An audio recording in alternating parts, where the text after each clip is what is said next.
Here's what's coming up on today's show. At first, anything new, anything we've ever tried, most likely that's worthwhile and that's a little bit challenging, feels hard. It's a habit that we need to rewire our brain. And once we start to do it, I have experienced, and I know many people who have, you start to feel better.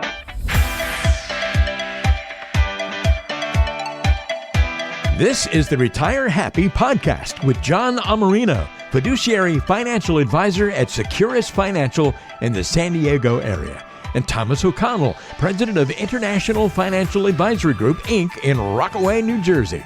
Together, they'll be keeping retirement happy from coast to coast.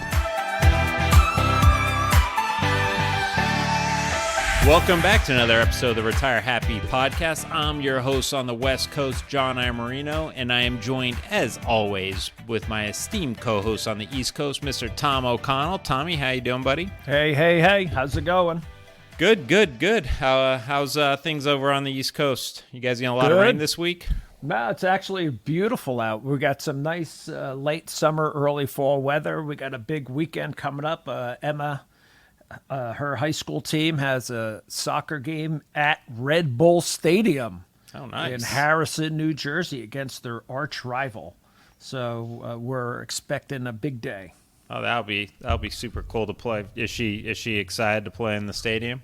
Oh, yeah. They're all a little bit nervous, too, I think. The field is so much bigger than what they're used to on a high school field. So, but they're all revved up. They had a game yesterday, and you could just tell the excitement's in the air for them. So it'll be a great experience. Nice.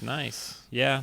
Haley got promoted to cartwheels and gymnastics, so she's doing all this balance beam stuff. And my little buddy. Yeah, and Jake's got we got a tournament, a local tournament, which is nice, starting tomorrow. So we're excited because he's been for the last 6-7 weeks practicing one Aaron Judge's swing through his hitting coach. And it's a hard swing to get, but if he's getting locked in, he hit a ball in practice that was probably one of the furthest balls he's ever hit on Tuesday, probably about 225 feet. So might see a home run this weekend, hopefully. All right. But so folks, last time we had the good Dr. Steppen on. We were talking about health and retirement and the importance of physical health and, focusing on joint health and whatnot. And, Tommy, we talked about in the beginning of that podcast that I was going through some issues with my back. And, after that show, I listened to a couple of the hints that the doctor gave me, or a couple tips off air. And I'll tell you what, my back is feeling phenomenal right now. Beautiful. Just with the hip mobility stuff that I've been doing. Definitely in a good place. So yeah, Dr. Chris is a great guy. He knows his stuff. And like us, he's a former athlete. He played college football. So he knows where we're coming from. Yeah. So, folks, we talked about joint health. Now we're going to talk about really, again, a more comprehensive approach. We're just not focusing on one thing of health for you. We're going to bring in a health coach who's going to really talk about a holistic approach with diet and even, piggybacking off what Dr. Steppen said about physical health. And like Dr. Steppen, she was a Division I college soccer player at Marquette, so she knows what it's like to have to keep her body in peak physical condition. So I want to talk and introduce our guest, Tommy, Mrs. Rachel Fox. Rachel is a certified holistic health coach based here in San Diego, and really her mission is to inspire and guide others in achieving lifelong wellness through simple and practical diet and lifestyle habits, which is so important.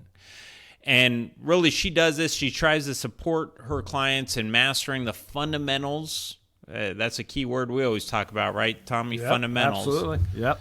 Of nutrition, finding more ease in their wellness routines, feeling at home in their bodies, and she uses a root cause, a non-diet approach to uncover the why behind her clients' chronic symptoms, ultimately helping them feel their best in both mind and body.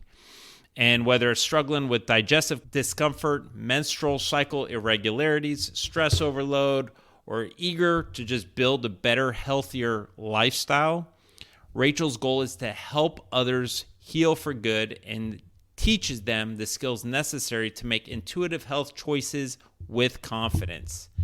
And in her spare time, which she doesn't have a lot of, she teaches yoga, cooking, relaxing, and just being in nature with her family. And I'm very fortunate to build a relationship with Rachel just recently through a recommendation of a great colleague, Gina Scafani. So without further ado, I would like to introduce Mrs. Rachel Fox.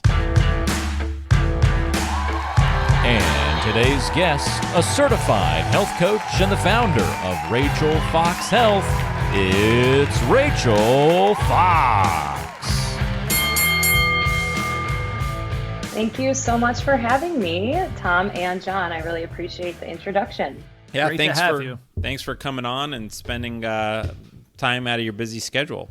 Of course, this is my passion, so I am so happy to be here. So Rachel, a couple key parts when I was introducing you. You talk about fundamentals. You talk about ease, and you talk about the why. And one thing I didn't mention is you actually have a background in the financial industry. You're a CPA, right? That's correct, yes. And your background and your approach to health, geez, Tom, it sounds a lot like what we do in our financial industry here and what we preach to our clients. We want to make it easy for them. Totally. Good habits, good planning, right? Fundamentally sound. Yep, a systematic approach to things, just and a lot of common sense, right? Right. And and with any recommendation or advice that we give, Tommy, it's always, we always say why we feel it's in their best interest. So, I think it's a great thing to have you on and to just really understand your approach, because it's really similar to our financial planning approach. So with that, Rachel, tell us about yourself a little bit more and how you help your clients with their health. Yeah, so I totally agree. I think, everything in our lives can feel very complicated, that we have a lot to manage and a lot going on, and to fall back on fundamentals and in simplicity and creating more ease in our lives and in our health routines is really what we want and the end goal, right? So that is kind of my approach to health and wellness. Having kind of lived and experimented with different styles myself and different habits and techniques, I've kind of taken it down to some basics, which we'll get really into throughout this podcast. But yes, as you mentioned in my introduction, I am the owner of my own nutrition and wellness coaching business. So I work with clients to help them uncover root cause of their symptoms. So it can be, a lot of times it's physical symptoms that people come to me looking for. I'm having horrible digestive issues, or I'm dealing with a lot of menstrual cycle issues or hormonal imbalances, or I just don't have energy, things like that. And we can always find a root cause, a reason why that's happening. So I help them through diet and lifestyle as their pathway to healing. And that is kind of a holistic approach, finding the natural cause rather than just kind of putting a Band-Aid over it to mask symptoms.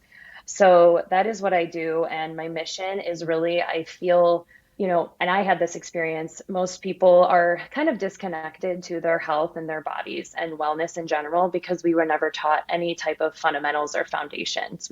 It's not in our education system. We are kind of set on our own to go explore and figure that out. And nowadays, with so much noise and confusion and diets and trends and social media, it can feel very overwhelming. So my goal is to help break that down for my clients and for, listeners or just anyone to support them, and so that they can feel confident and understand the why. I think that's really important, so that they can make decisions on their own. So it's kind of a twofold. They feel better, they start feeling their best, and then from there, they build the skill sets through education, through that intuition, to make those lifelong decisions on their own. So that's kind of what I do and my why and my philosophy behind my approach. And you said another thing that Tom and I have often said, that we were never taught this in school. Right. Just like people aren't taught personal finance, right? Exactly. Mm-hmm. And, it's crazy. And then, people get to the point, like you said, where they really need you. And then they start surfing the internet, and then, you have fad diets, you have, whatever diet, there is no, there is no get rich quick. There is no get healthy quick. And, what was it? How did you get to your position today? And you could tell that you're passionate about it. What really sparked that passion? Yeah, so I totally believe in that. It takes time, just like investing. I have once been in finance. That was my past life, accounting and finance. Just like you'd invest right now in your future, in your 401k, that is what you need to be doing with your health. So thinking long term rather than quick fix. And our society is kind of built on that quick fix. But I got here based on my experience with athletics. So you kind of mentioned I was in, Division I soccer, grew up as an athlete. I was always active. That was always a part of me in my childhood, all the way through my adult age. But what I was missing was definitely the diet piece. I think my exercise and my ability that I was always moving kind of compensated and didn't really make me realize different things about my diet. I was eating just kind of like quick. I was always on the go, pretty standard processed foods, snacks, things like that. And my mom, always tried and made great meals for me. But just in general, I would say my diet it can have some improvements. So I would get sick a lot. I always had colds. I remember growing up, I was always sick. I struggled with some digestive issues in college and things like that, but I never really associated it with my health as like a symptom of not eating right. And I kind of just ignored them. But so I got out of college and started in my full-time job in accounting, sitting about 8 hours a day or more and working about like 60 hours. And I was not doing well. I was very stressed out. I was not used to that lifestyle, and I wasn't also kind of really feeling fulfilled and like it was my right path. And I think that also was the emotional piece of health. But I ended up realizing that I was very, very stressed. It kind of emotionally kind of took over. So I went to a yoga class, and my first yoga class ever. I think I took one in college, but I couldn't even touch my toes. I was not very flexible, and I was just like, I'm just going to try this because it was just something that was there to me. And from there, I loved it. I felt, and now I'm a yoga teacher now. And so this was about like 7 years ago at this point. And I felt immediately the benefits of the practice and how it relieved my stress. And just through the movement, the slow movements, the focus on your breath, it opened my eyes to, health and prioritizing your health and trying to lower my stress levels. And I immediately started to feel better. In my mind, I felt better, but then I started to feel more energetic. That brain fog that I was experiencing kind of cleared up. And then from there, it was kind of my like launch pad to, wellness is more than just, what you think of as like a diet or something like that. And I then started to kind of dig into nutrition at that point. And we can talk about that, but that was kind of my start. And I think everyone has like a starting point that you hit kind of a rock bottom and you're like, I need this. And that was mine. So from there, it's been many years. I went through a year-long nutrition program, got some credentials. I'm always in continuing education, and I did a lot of self-study during my own job as a CPA and then in finance. So I've kind of transitioned over time, but that's kind of how my story evolved and started. Well, that's quite a story. I know, that was long. No, I mean, but it's awesome especially so early on into your newly found professional career. Did you realize that you weren't happy? You were stressed out, that it wasn't taking you down a path that was making you happy and healthy and helping you make all the good or right decisions. So I applaud you for being able to recognize that so early and quickly in life. But let me ask you, why do you feel that it's so important for people to invest in their health practices as they would say their financial future? Mm-hmm. Yeah. So having an understanding of that investment now for long-term gain, the idea is that we want to be, this was going through my head as I was dealing through all my stresses. I don't want to feel this way now or ever. And when we think about feeling well and feeling good in our bodies, in our minds, and, just feeling that feeling of happiness and that health and wellness, I want to be feeling that all the way up until I'm, in my old age, my whole life. And it's important to do that work now to set yourself up for success later. Your body is very resilient. Your body can handle a lot of damage, of maybe not the best decisions on your body before it starts to catch up with you.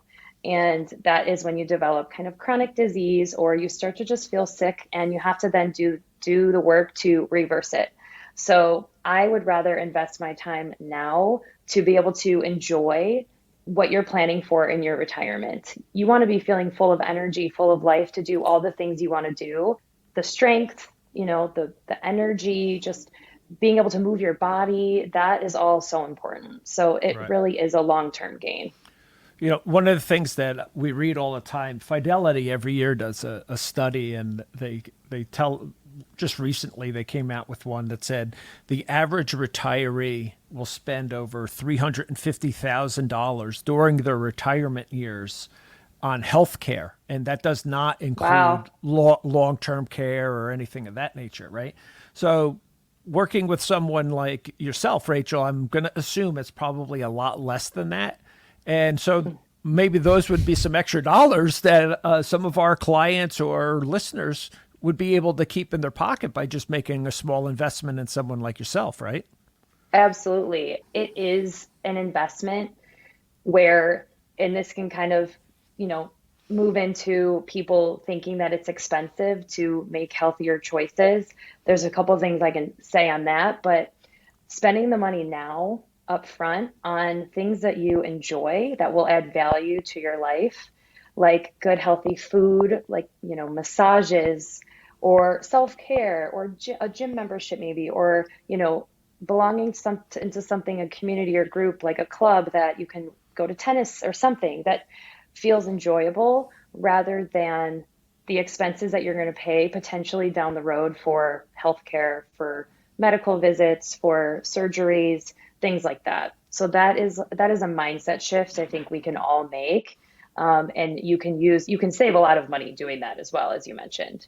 Right. Yeah. And I mean, yes, there is a cost to, having someone like you coach them. There is a cost to eating better food. But like you said, I mean, it's the cost is absent, if there's value, that's going to supersede the cost, and it's definitely going to save you, the $350,000, because if your cholesterol's down, if your blood pressure's in line, and you're just, living your best life health-wise, then your expenses are going to be down, your withdrawal rate's going to be down, and you're also going to have what Tom and I named this show after, and that's the retirement happiness, right? So, I absolutely agree with that. And, the other thing that I like that you've taught and you've talked to me about is that, the health industry, there's just so much information out there. It gets complex, and people, try something for a week and they expected a miracle. It doesn't happen. But, with the complexities and the overwhelming amount of information, your approach is really about just making it simple. And not just focusing on a diet, like, Tommy and I, we just don't focus on investments, but focusing on all the lifestyle factors, the whole comprehensive, or as you say, the holistic approach, like exercise, stress, sleep, which is so important. Can you share more about why you've taken this approach? Yes. So another thing too, what you mentioned about those quick fixes is sometimes a lot of the extra cost, people wanting to try out different things, comes from that. It's these quick fix products, supplements, the new powder, I tried this because they said that was going to help with, my blood sugar, or it was going to help me just lose weight. And that is not how it works. There is no magic pill. There is nothing. It is the consistent habits that we build over time. So putting our dollars in the right places. What are you willing to take away or replace these items in your budget? If yes, you mentioned, John, spending, it is a little bit more money to spend on high quality food. Maybe some of your self-care practices, some non-toxic products in your home. That's what some of the things I like to prioritize, but you're saving money in other areas. Or for example, I choose to not order out or eat out as much. I tend to shop a little bit less because my priorities have been aligned with my values and my goals, and it makes sense to me. So I just encourage people to try to think about that, their values and goals and how it aligns, so they can change a little bit of the mindset work. A lot of health sometimes can be that mindset work is, this is important to me and this is enhancing my life, so I'm going to spend money for this long-term gain. So that kind of just, when you said the quick fixes, that made me think of that. And then my approach to simplifying my health is kind of what I mentioned of, we need simple, we need easy to keep it sustainable. Ironically, my first experience with nutrition was a round of Whole30. And I started that years back, right after that yoga experience where I loved it so much. I was like, ooh, I want to try the next thing. And it was trendy at the time. And, I get people are doing the best that they can. They're trying to figure out what works for them because they just want to feel better. But it was so many rules. I don't know if you're familiar with Whole30, but man, there's a lot to learn. Yeah. Oh, Whole30, keto, paleo. I mean, exactly. It can be applied to any diet, and diets do not work. They are not sustainable. It's been proven. And, Whole30, there is an intention. It's supposed to be a short-term process. However, we need to be spending our time not thinking so much about food and our diets. I mean, the amount of time people consume thinking about these things is sad, because there are other things of your life that you want to be present with, like your work, your relationships, your families, hobbies, passions. So, our wellness is definitely important, but it should be a part of who we are and almost like second nature, if that makes sense. So I'm trying to build that through all these diet and lifestyles and educational and intuitive tips in my program and with my clients, and we'll break a little bit of that down. But I also just want to say that easy, simple does not necessarily mean it's going to be easy or simple at first. It takes time to build habits, to rewire your brain to try new things. And so we'll talk about all these different things you can try. But I just want to caveat that with, it's not always super easy, Yeah, no. And you talked about the shopping.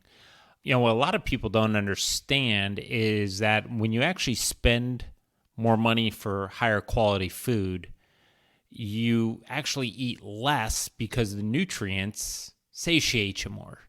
And, versus having some preservatives or, the crap that's put in our food today, it may be cheaper, but you have to eat twice the amount, hence more calories and more fat.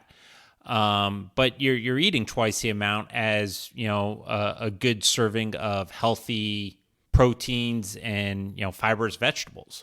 Yes, exactly. And we can break that down a little bit, because I break down these macronutrient meals, and we can get into the nitty gritty of that if you want to transition into kind of that holistic health structure. And we'll start with diet, but in general, just so listeners can get kind of a big picture first, the idea of holistic wellness is your wellness is dependent on not just what's on your plate, and as I explained through my experience, but what a whole part of you. So there's many components to that, but simplified would be your emotional state, how you feel on the inside, how you feel on the outside, your physical state, and your mental state. So, the way that you think, your stress, your thoughts. So we address all of those things in a well-rounded approach through all of these buckets: diet, sleep, stress, movement, things like that. And starting with diet is what I focus on the most, because nutrition is extremely important. It is essentially the raw materials to give your body energy that it needs to fully thrive. So food, as you just said, can either hurt your health or it can nourish you. And food is medicine for our bodies, and it has a very strong ability to actually reverse chronic disease. So if you're suffering from, high blood pressure, overweight, obesity, or diabetes, or, heart issues, cardiovascular, that can be reversed. And same with digestive issues and hormone imbalances. So food can be viewed as fuel for us. And there are some simple things that we can do that do not involve diets, that do not involve any type of restriction, that can really help improve your diet. And one thing that I start with as a foundation, and we'll talk about these kind of broadly, but I dig into them a little bit more with my clients, is macronutrient balanced meals. And you've probably heard of these macronutrients, just not maybe in this term, but your protein consumption, your fats, and your carbohydrates. Those are your macronutrients. Macronutrients are basically nutrients that your body needs in very large amounts to use for energy. So we want to be filling our plates with macronutrient balanced meals. That means protein, healthy fats, and complex and fiber-rich carbohydrates. So when you take that approach, that's going to satiate you for the long term. As you just said, the quick refined foods, you're not full off that. When you're eating healthy fats and protein, which slow digestion, combined with carbohydrates, which are full of fiber and also slow down, they're plant-based foods, so slow down your digestion, it's going to stabilize your blood sugar and your energy levels. So that is a really good way to look at your meals.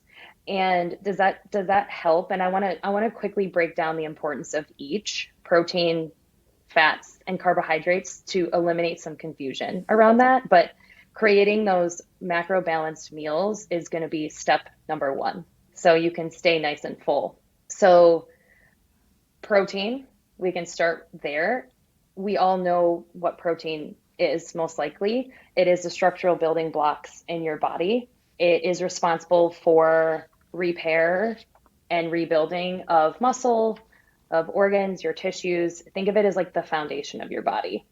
And we're quick to think of meat. Meat is your most bioavailable form of protein, meaning that it's the most usable form of protein. But don't forget about plant protein. So animal proteins are organic, grass-fed, pasture-raised animal products. And I just want to touch on that fast because we've talked about the importance of spending money on quality food. And personally, I know it might be a budget constraint for certain people, so I recognize that and want to throw that out there. But in general, if you can, opting for that higher quality, because you're eating what, first and foremost, that animal has eaten, which is not its natural diet. It's usually, these animals are very stressed out because they're put in small, cages or factory farms are what they're called. And they can be filled with hormones and antibiotics and things like that. So you're eating that food.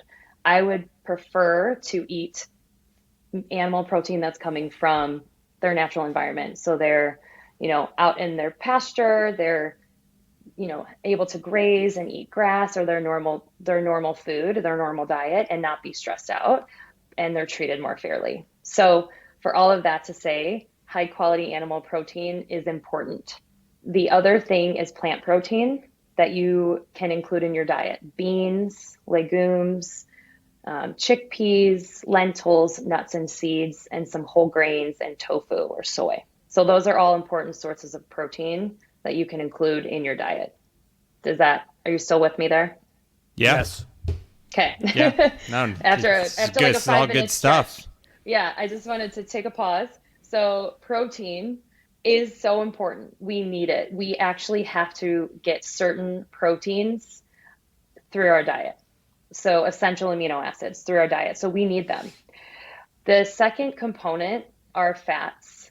Now, people, despite thinking fat will make us gain weight, the right kind of fats, healthy fats, and we'll go over sources, will actually help you lose weight. And that is because, what you mentioned, John, they are satiating, meaning they help you stay full and balance your energy for longer.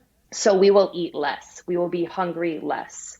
When you eat breakfast, it will sustain you until lunch or maybe a midday snack, depending on the person.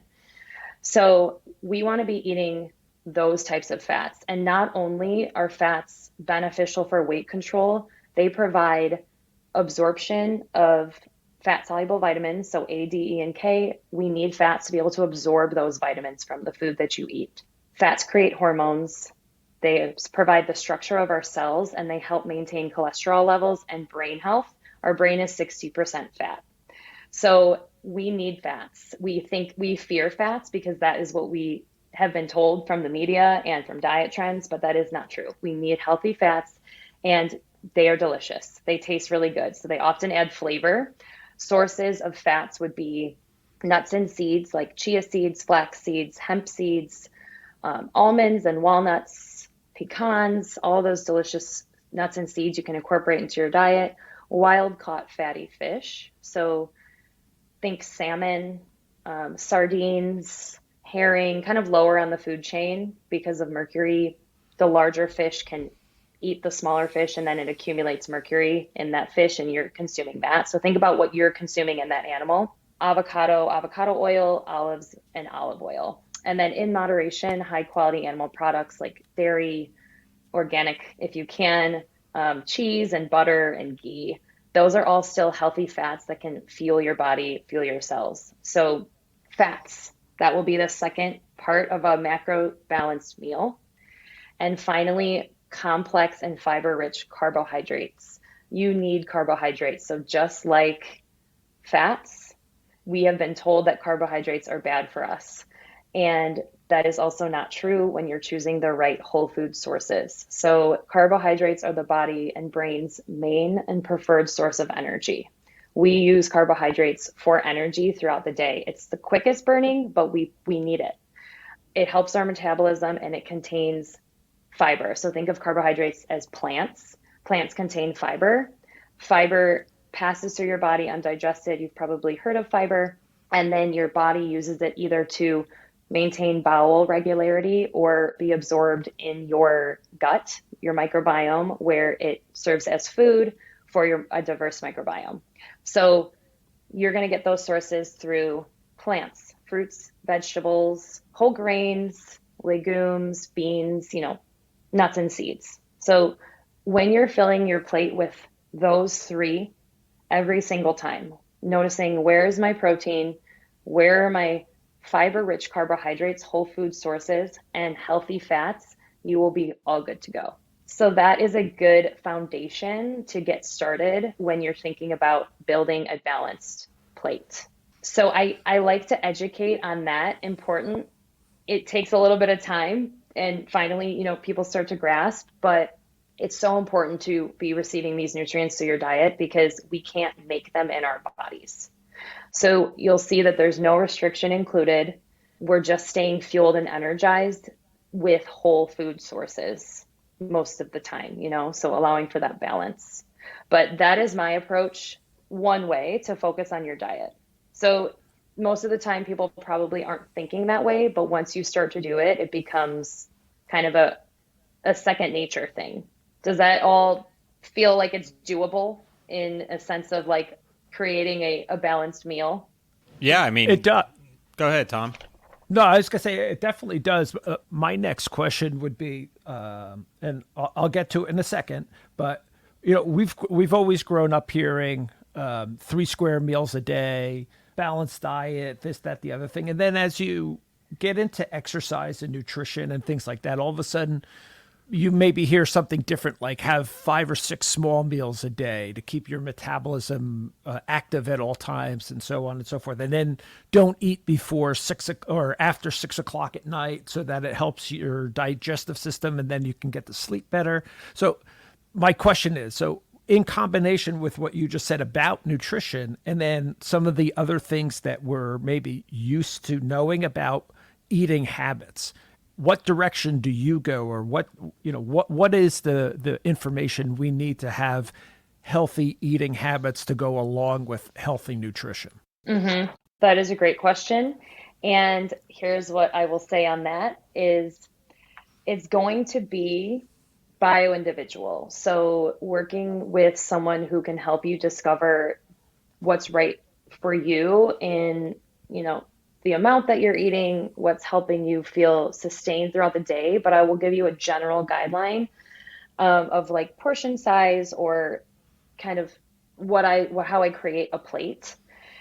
I start with trying to make my plate mostly vegetables, a lot of plants as the most abundant part of my plate. It's filling yourself with those good, satiating, healthy carbs, lots of fiber, lots of energy, also vitamins, minerals, and antioxidants, which prevent your cells from aging or oxidizing. So starting with a lot of vegetables and plants, then adding on your protein, which can also be part of that plant-based. So if you have beans or lentils or something like that, but if you're adding animal proteins, I'd like to think of it as more like a condiment, like a smaller portion size. We don't need meat to be the star of the show. We can really focus on plants and the nutrition it provides, because meat can also be, a little bit higher in fat depending on what kind of meat you're eating. It does have a lot of nutrients, but just being mindful of your size, your portion size. There's a lot of protein in a like 3 or 5 ounce portion. So putting that on your plate as well, just being mindful of how much you consume. And the final part are the fats. Now they're the most energy nutrient dense, meaning that's why smaller, they contain a lot of calories. So smaller portions will have more calories within them. So you don't need as much. They have a lot of energy within that volume, that amount. So using that as kind of like either a topping, whether it's within a dressing or crumbled on top as like a cheese or a nuts and seeds on like a salad or avocado or like a cooking oil. So thinking of it in that way as building a plate is how I do it. And it's kind of a macro ratio exercise that I work through with people, but starting to pay attention to when you're doing that, what feels good? How much are you able to sustain your hunger through the morning? Are you hungry right away? Maybe you need to add a little bit more fat and protein. We are all different. That's the other thing. There is no one size fits all. It's very intuitive. You can follow a basic structure, but being comfortable with trying different portions out, and you will start to realize what works for you. Do you have energy? Are you relying on caffeine to get you through the day? We don't want that. So like for me, I like to eat breakfast right when I wake up. And then I'll sometimes need a little bit of a snack around 10, because I wake up and eat breakfast around 7:30. And then I'll eat at lunch at 12:30. And so just thinking about your own kind of routine. Some people may wake up at 5 a.m., and some maybe wake up at 7:30. So it's a little bit different. But does that help with portion sizing and kind of getting a basic structure of how you would formulate your plate? Yeah.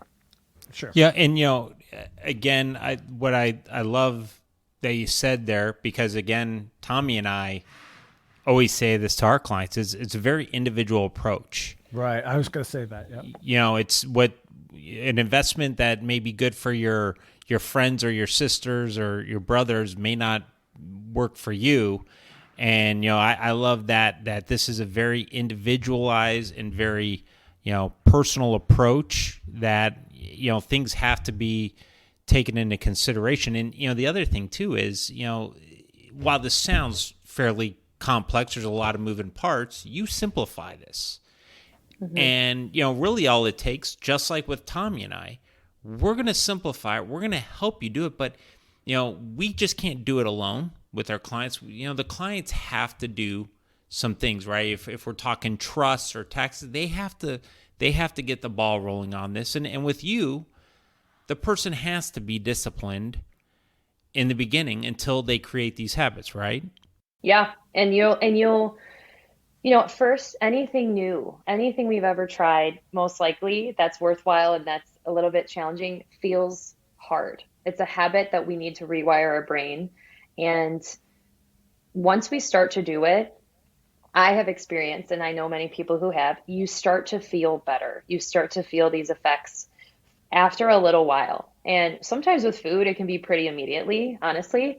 And ditching that mindset, which was a whole other portion, but that eating healthy is boring. It is not boring. There's so many resources out there, and I can share some of my favorites that you can make really delicious, healthy meals. So ditching the idea that you just need to make a piece of meat that's just baked, and then steamed broccoli and your rice on the side. That is far from the truth.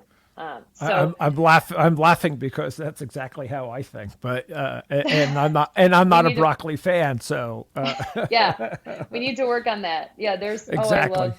I love debunking this because I love healthy food, and I also, you know what, the balance piece is there are some foods that I eat and enjoy, and we can enjoy them because they just taste really good, like ice cream or, pizza. But we're talking about what you're doing majority of the time. I like to have a glass of wine, every now and then. I try to be mindful, but just setting yourself up with that solid foundation and then allowing for a little bit of balance. Yeah, and you're not telling people that, hey, you have to do without, right? You're saying, hey, every once in a while I like a glass of wine. So like what we do, we're not prohibiting people from doing something, or we're not saying, well, no, you absolutely can't do that. It's just you have to be mindful of it, like you said, and you have to do things in moderation, right? So if you want to trade stocks, go ahead. But John and I don't mind you doing that with a portion of your portfolio, but you have to just be mindful of what your risk is with that, or how that affects everything else that you're doing, and then we work with you to make that work.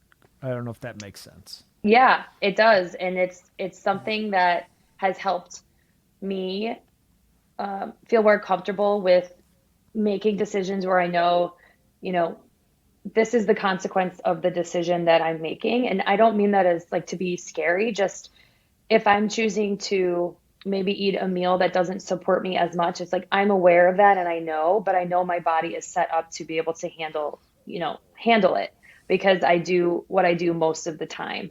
And so having that confidence in yourself that you're okay with it and not having that mental beating yourself up about it, that is a big portion of training our brains as well. And that comes from just feeling educated and tuned with your own body. And sometimes I'm like, I don't really want to eat this today, or I don't want to have a drink because I know how it's going to make me feel. And I want to sleep well tonight, or you know what I mean? So that comes back to the intuitive piece.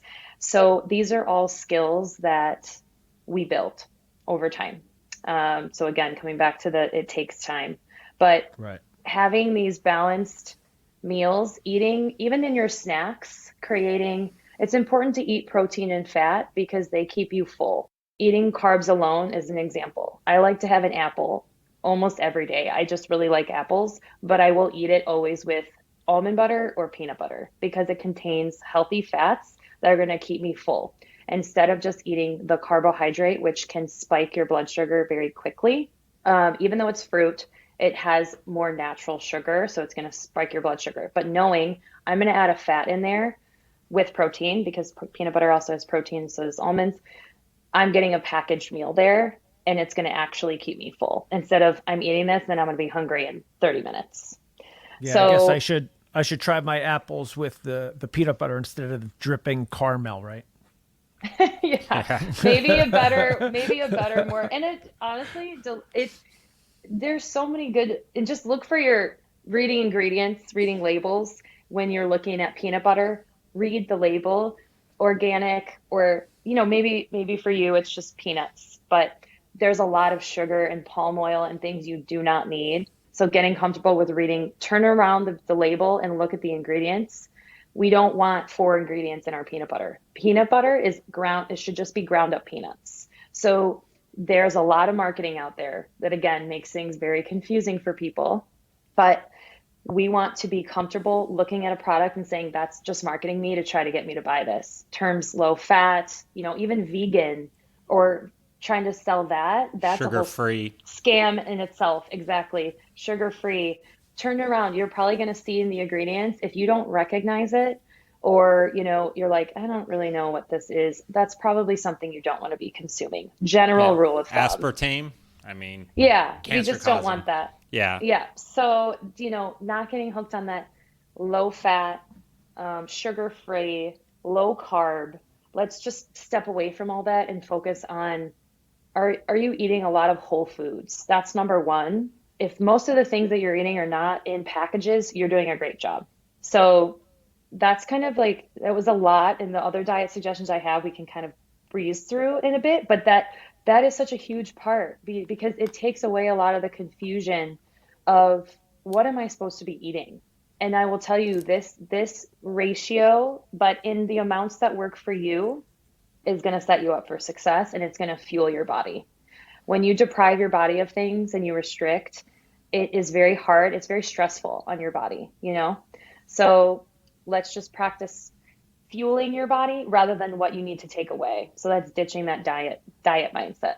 Yeah, and when Tommy was mentioning the caramel and the apples, it kind of reminded me of an old colleague of mine when I was on the force. We used to give him the hardest time because he would always say he's 238 and he's probably around 268, and he would come. He would have like 3 jumbo jacks, but he would get a salad because the salad made it. I'm like, what are you doing?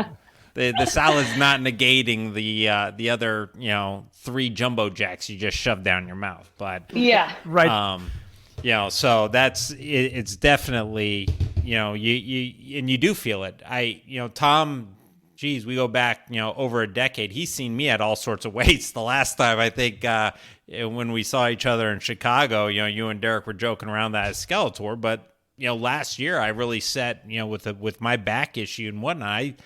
I actually found a dietitian who said, you're having a hard time losing the weight you want to lose because of all the pain meds that you were on from your last back surgery. That's gut bacteria that needs to be cleaned out.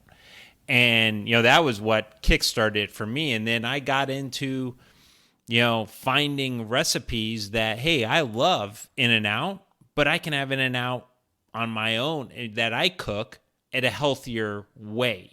I'm not substituting I'm not foregoing the flavor and the enjoyment of that to have that healthy alternative. And there's stuff out there. And, as we're kind of getting to the end of our podcast, what I like to do is, for our listeners, let's say a 50, 60 or 70-year-old listener comes in and contacts you, Rachel, as they should, and they want to get started in their health journey. What would you suggest? Where would you suggest they start? We kind of already talked about some of those diet factors. I would suggest, so starting there, taking a look at the buckets, adding a wide variety of plant foods in your diet. So more variety, the better. And a way you can do that is eating seasonally. So eating with the seasons will allow you to eat different peak plants when they're in their peak harvest season. So naturally, you're just getting exposed to a lot of different types of fiber, vitamins, minerals, other nutrients that you can receive from plant foods. Supporting your gut health, so the bacteria in your gut, with pre and probiotic foods. So prebiotics feed your already good existing gut bacteria. Prebiotics are in foods like whole grains, bananas, greens, garlic, things like that. You can look that up as well. Probiotics are fermented vegetables. You've probably heard of them in form of supplements, but you can also get them through food. Kimchi, sauerkraut, Greek yogurt, kombucha, things like that. So adding a lot of diversity, and all of that is going to support your gut. It's going to support your entire nutrition routine in general. Staying hydrated. So just making sure you're drinking a lot of water and allowing for balance, which is kind of already what we talked about. And then do we have time to touch on just a few of the, sleep, stress, movement pieces? Yeah. Let's just spend a couple minutes, on that, because that sleep is huge. Yeah. Yes. So the diet piece, that was a lot, and that is what I focus on a lot with clients. So really important, and I can't say that enough, is focusing on what you're putting in your body to fuel you. Next piece is sleep. Sleep is how we repair, we rest, there's so many functions that are happening while we're sleeping, but they're more restorative. So we want to be doing that. Consider your sleep routine. What is your sleep routine like? Are you staring at screens all night? Are you exposing yourself to blue lights, on your phones or on TV or electronics that suppresses your natural melatonin? Or are you making sleep a priority? So creating a regular sleep and wake schedule, even on the weekends, trying to stick to that as much as you can. Finding a nice sleep environment for you. So, a comfortable bedroom, closing the blinds, dim lighting, a cold room can help you. Things like that kind of help you wind down. And then getting exposure to sunlight early in the morning actually helps with your circadian rhythm, which is your internal 24-hour clock that your body runs on in lightness and darkness. So getting outside and getting exposure to that sunlight first thing in the morning. Those are all things that are going to help you, as well as exercise for your sleep routine. So sleep is incredibly important, and trying to manage your stress, because we need that we all have stressors. We live in kind of a world of stress, but we don't have to have it be that way. And our body is not meant to handle long-term stress. It's amazingly designed to handle short-term stress, and that if you need to react quickly, you can, because your body does that for you. But when that is chronic, you're going to have a really hard time with your metabolism, your digestion, reproduction, because your body is prioritizing your stress, to put it simply. So figuring out what you can do to eliminate or manage stress in your life, like yoga, is it something like just getting outside? Is it reading? I mean, I think we all have all these different ways that we like to de-stress, Right. And finally, movement, exercise, moving your body, where we all know the benefits of exercise for weight loss, for our heart health, prevention of chronic disease, for your stress levels. So as we age, especially, try to reframe your mind on feeling like you have to exercise in a certain way. So just, are you moving daily, and is it actually supportive of your preferred style of exercise? For you, John, it's going to be different than you, Tom, then it's going to be different from me. We Right. can exercise in so many different ways. It does not have to be going to the gym. If that's your thing, that's awesome. But if you don't want to go to the gym and just feel like you have to lift a bunch of weights and run really hard, then just don't do it. Do something else that you enjoy, like hiking or walking or biking, something to move your body, and ask yourself that day what you truly feel like doing. So that's an intuitive piece. Just really leaning into what you need. If you're really stressed out and you go and do a HIIT workout and just stress your body out even more with high intensity, that's probably not the most intuitive way that you can be exercising. Maybe you need a yoga class today to exercise instead. So 30 to 60 minutes a day, ideally, and not just one time, just trying to get out and move, even if it's little walks or breaks throughout your day. So I kind of breezed through those last parts because I was talking so much about nutrition, but those are all really important areas that we can tackle in our health that are doable, that feel, oh, okay, I think I can do this. They're just some habit changing, Right. Good. That's excellent. And we could probably have you back on here for another couple of hours. And I think, John, maybe we should definitely schedule Rachel again, in the future, in not too distant future, for sure. But yes. yeah, we really appreciate it. Any last, in the last minute or two that we have, any last couple of tips that you want to give, and also a shameless plug? How do our listeners get in touch with you if they want to hire you or consult with you? So thank you. I have, the last little parts that I will say are, some simple things you can also do, to live healthier. Can be things just like learning to cook, meal prepping, doing something relaxing every single day, and working on some of those mindset shifts we talked about. That's another piece of simplicity that really doesn't require that much extra or all this planning. It's just kind of building more of those habits and just connecting with your why, understanding why it is that you're doing it. Why do you want to invest in your health? Because even write that down or have it with you, because when times feel a little bit challenging, our health is not linear.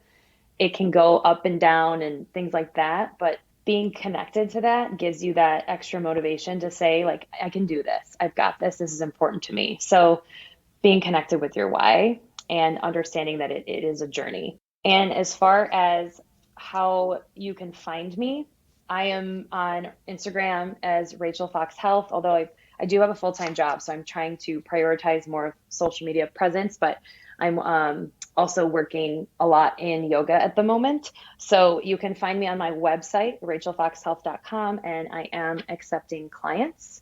I work with a various range of symptoms and things like that. So I would love to chat more in the future about all of these things. Clearly, I can just keep talking forever. I'm super passionate about it, and I very much appreciate you having me. Yeah, no, and again, like so many of our guests, I mean, just so much great information. I mean, you threw the gauntlet of information. Yeah, and it's important because, again, and Tom, you're an athlete. As an athlete, if you're not eating right, I mean, there's a huge difference that I feel, because I am one of those people that gets up at 4:45 in the morning to go to the gym. There's a huge difference in how I feel during the week versus if I go to my dad's house and he has some huge lasagna dinner and he's, here, have another glass of wine or whatnot. There's a big difference between my meal prep and a night out and how you feel the next morning when you wake up. And it's really becomes key where you really notice these differences when you are in that type of lifestyle. So, Rachel, that was just a ton of great information. We would love to have you on again if you would, definitely come on again. And we appreciate you taking all your time. And, I'm telling you, I am a health nut and I have learned so much in my conversation with Rachel. I really, really urge everyone to give Rachel a call. And, because your health is your wealth. Right, Tommy? Absolutely. It's the most important thing, without question. I love that. Thank you. Health is wealth. It really is. We all want to be healthy and happy, right? It's the end goal. Yeah. And you're not going to spend any of your money if you're unhealthy unless it's on medical bills, but you're not going to be enjoying life. And that's what we want for our listeners, for our clients. We want you to retire happy. Yes. Exactly. Yes. I love that. That immediately drew me to it, because we do want to when we save and work so hard for our retirement, we want to enjoy that time. We want to be feeling great, going off and traveling or being with our grandkids or whatever it is. Just, it's so important. So yeah. I appreciate it. And I love the podcast. So thank you so much. Thank you, Rachel. And Rachel, we are so happy to be the first podcast that you have that you've been on. So we, like a pro. Yes. You were a pro for sure, and we really appreciate that. Thank you. Yeah, this was my first run at a podcast. Thought it went pretty well, so makes me feel good, and just keep going, and maybe round 2 is in the near future. Yeah, I think Rachel just started her own podcast. I think so too. I think we created a monster. Yeah. Yeah, this is kind of fun. I like this. The Rachel Fox podcast, or investing in your wealth with Rachel Fox. Hey, I love it. So, well, thanks again, Rachel. We appreciate you coming on. We're going to have you on again in the future. And folks, again, reach out to Rachel, invest in your health. And last but not least, as always, as we close out the show, Tommy, enjoy retirement. Retire happy, folks. Take care.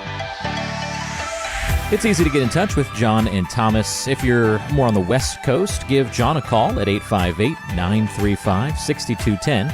That's 858-935-6210, or go online to GoSecurus.com. That's GoSecurus.com. If you're more of an East Coaster, then call Thomas, 973-394-0623. That's 973-394-0623. 0623 and online at internationalfinancial.com. That's internationalfinancial.com. And you can, of course, always just check the description or the show notes section of today's show for all that contact information. Don't forget to subscribe on your favorite podcasting apps, and we'll see you next time on the Retire Happy Podcast.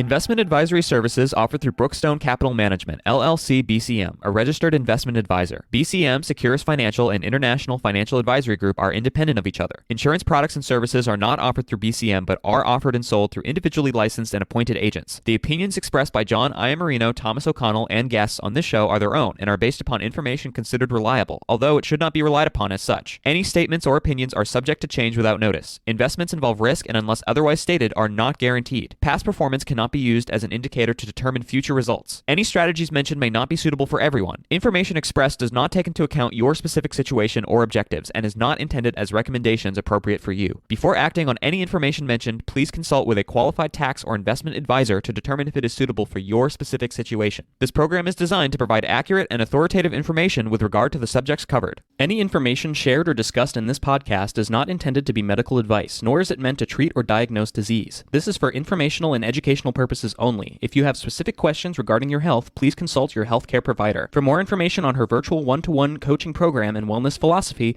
visit her website at rachelfoxhealth.com or follow along on Instagram at rachelfoxhealth.